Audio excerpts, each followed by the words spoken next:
Hey guys, welcome back to Comic-Con. I'm Justin Tyler from Newsarama here talking to Mike Carey. Thanks for taking a minute. Pleasure. Now that you're an award winner, we got to talk about that. Yeah, that came out of nowhere. The guy, Gary Sassman, turned up at the start of my panel on Thursday and awarded me the Inkpot. And even Shelley, who was moderating the panel, had no idea that was going down. So that was really It was thrilling. a surprise award? Yeah. That's very exciting. And of course it completely threw us off our timing then for the rest of the panel, but very, very cool. So let's talk about Unwritten. You've sort of constructed a one-title universe here that's going on in the Vertigo world. Tell us about the book. You just sort of finished a huge story arc and sort of going back to basics, back to ground, and sort of building it back up. Yeah, this feels like very much the start of Act 2, as it were. With issue 35, we have Tom effectively triumphing over all his enemies, destroying the Cabal. We have the death of Pullman. But with a huge price to pay. Lizzie is dead, Leviathan is wounded, and we pick up the story in issue 37 with basically a complete break. There's been a year has passed.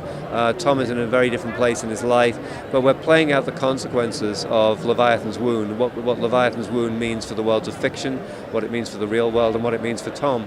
Lots of big revelations about what he really is and what he's really for, and what his destiny might be. A lot of maybe more religious aspects coming into it. Is that intentional? Is that sort of where you're going in the second act a little bit? Well, we've always been interested, I think, in the story about the cult of celebrity, about what it means to be famous, and how that sort of shapes and constrains your life. And in a way, the cult of Tommy is a logical extension of that. It's where that sort of the worship in inverted commas, worship in quote marks of celebrities becomes real worship. That's going to be a theme going forward. Yeah, you say call to celebrity and stories about stories, basically. Do you feel like, I feel like a lot of writers, after you've worked so long, you're like, stories have so much power, you want to communicate that. Is that what sort of drove you to do this book and your take on this sort of mythology? Yeah, very much so. I mean, there's a lot of social psychology, a lot of work being done at the moment about the interface between stories and personality, the interface between stories and society, the ways in which narrative on different levels actually shapes who we are, and it shapes the things that we build, our definitions of ourselves, the societies that we construct, and I guess that's the theme behind the theme in the book. And you said this is the beginning of the second act. How many acts do we have? 10 or 12? 15? Probably only 3. 3, the classic 3-act. I've just finished writing issue 43, which is called Halfway Along the Path. That's the opening line of Dante's Inferno, halfway up on the pathway of my life. And it has Tom descending into the world of the dead, but in a very, very specific way and in a very specific context. We feel like we're halfway through. We feel like we're now, obviously we just have one huge climax. We're starting the build toward the second huge climax, and then there will be a coda and a final reveal.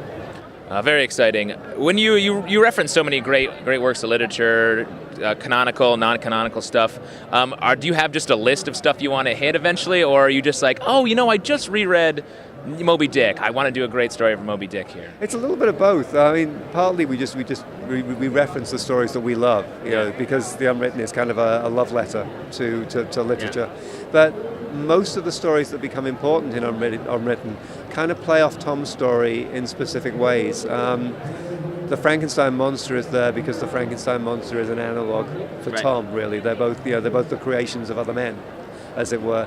Moby Dick is there because Moby Dick is all about the whale, and the whale is kind of like a symbol for nature, for the sort of the non-sentient world that kind of challenges us and that we have to sort of subdue or deal with in order to survive as human beings. So we try to pick stories that will extend the core story in different ways. But having said that, there is definitely a shopping list. There's stuff that we just want to do because it's cool. For ages, I've wanted to do a Jane Austen story to put Tom into an 18th century novel, and we're probably not going to do that. But we have some of the Jane Austen heroines coming in. Oh, cool. Love it. Elizabeth Bennet and the Dashwood sisters are going to make an appearance in the Unwritten shortly. Any modern works of fiction that you're going to be referencing?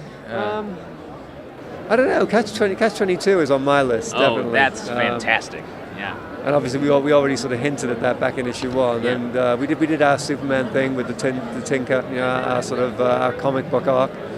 Yeah, there will definitely be some modern fiction in there too. I can't say what and when, because we keep that aspect of it sort of fairly flexible. Yeah. So you adjust it as you're going. You're like, oh, let's do that. That's great. Yep.